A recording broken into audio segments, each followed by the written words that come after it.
నంద్యాల జిల్లా శ్రీశైలం జలాశయానికి భారీగా వరద వస్తుంది. ప్రాజెక్టు 10 గేట్లు 16 అడుగుల వరకు ఎత్తి దిగువకు నీటిని విడుదల చేశారు అధికారులు. ఇక శ్రీశైలం ప్రాజెక్టు ఇన్ఫ్లో 3,22,224 క్యూసెక్కులు, అవుట్ఫ్లో 4,54,411 క్యూసెక్కులు.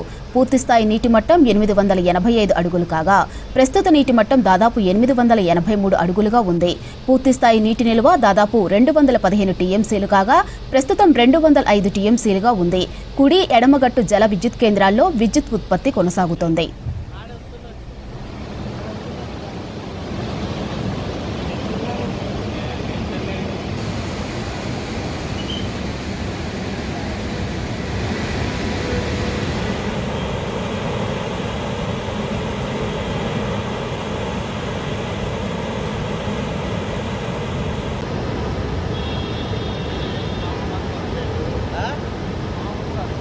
గంజిరాలు కూడా